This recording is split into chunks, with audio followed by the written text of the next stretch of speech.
Hey, I just put up that video about my buddy Slim and some of his pulling exploits, and had one story about his 1010, the engine in it specifically. I thought the video was going to be too long if I put that in there, but I hated not to. I like the story. I thought you'd find it interesting. I just thought that you guys would find it interesting. So it surrounds the well, the subject, I guess, would be fixing something in an unconventional way, and making it work. So anyway, that sounds familiar. Where have I heard that? Somebody around here does that kind of stuff all the time. Anyway, I thought maybe you'd find it interesting, so here's a little story. Enjoy. Another little item of interest on his tractor scrap iron, the 1010. When he first put the thing together, it ran okay, but it wouldn't really wind up right, and it just it pulled all right, but I don't know, the engine just didn't seem like it was running free, and I don't know, whatever. But at about the third pull we were at, he had some engine trouble.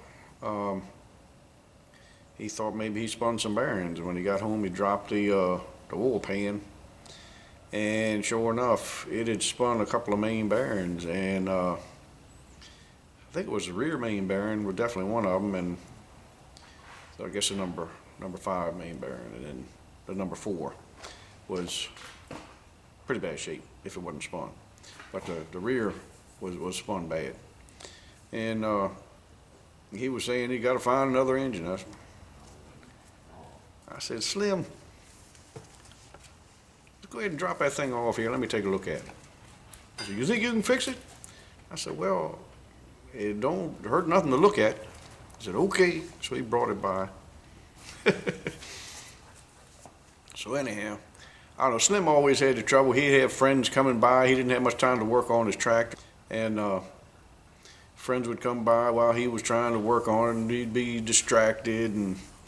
And I looked, and doggone if he didn't have the rear main cap was on backwards.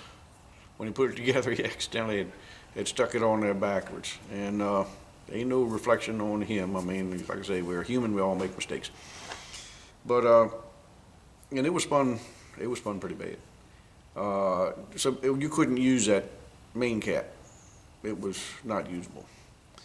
I think the other one could be cleaned up, and it shrunk a little bit. I had to spread it, and I think number 4. And the crank, I took some emery cloth and I cleaned it well, I cleaned all of them up without taking the crank out even, with my emery cloth. Worked on them, and I got him a little bit more oil clearance in all of them with that emery cloth. Just kept working on them and working all of them, and because it only had about 2.5 thousandths clearance, which I don't think that's anywhere near enough.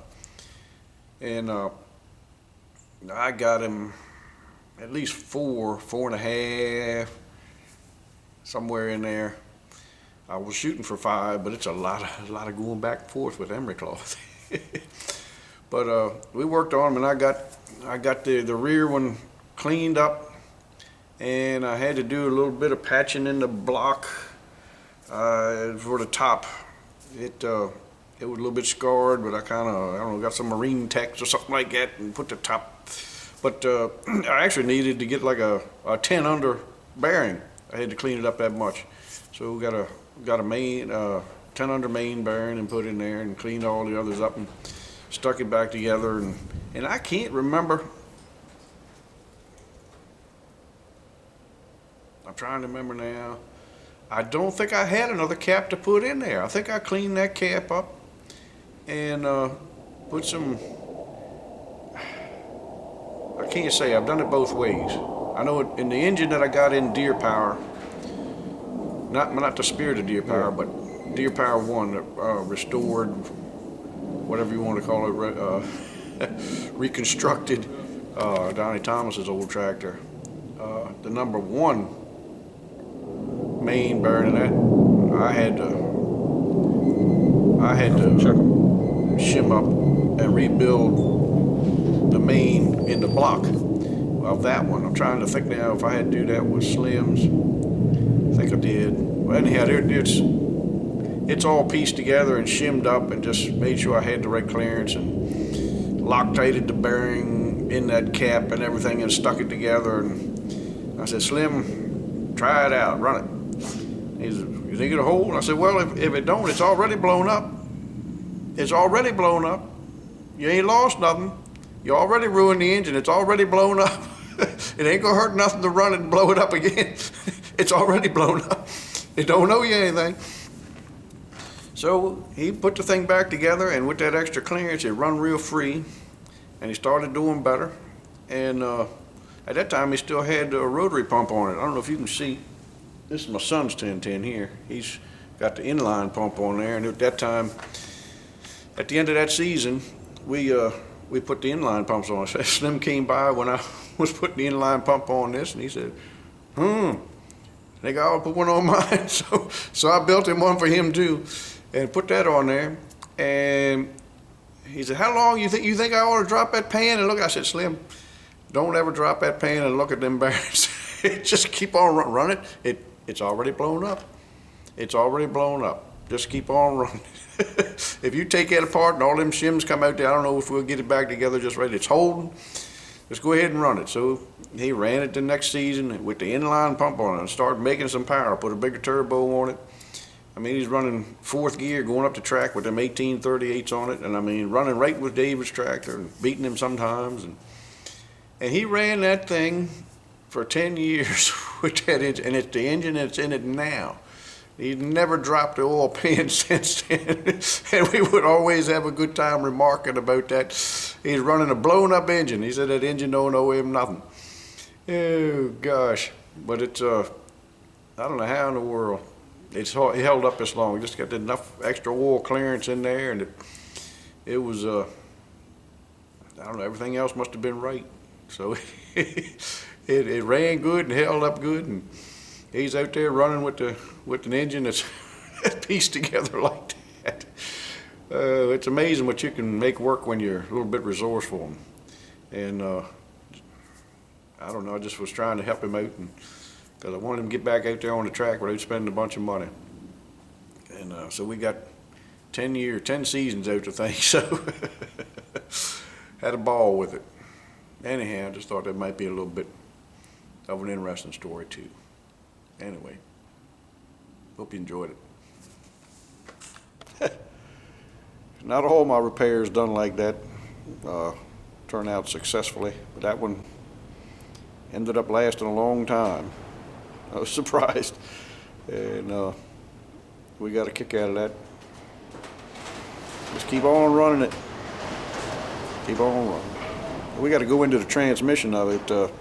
It shucked a tooth on 4th gear. That was a gear he pulled in the most. Last couple times it was pulled, it was running 3rd, which does okay, but doesn't quite get up to momentum. So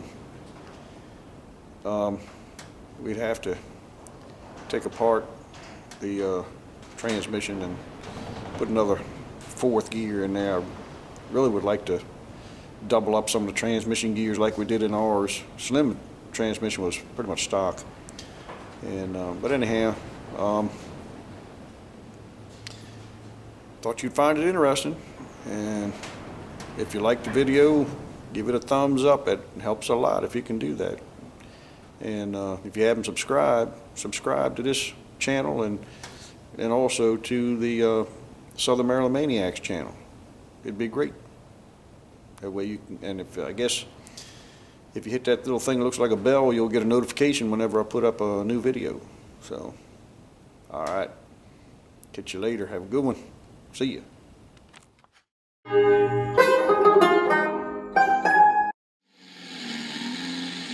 Then we went down to North Carolina and pulled on a Slim's home turf against a sled that he was used to pulling, and he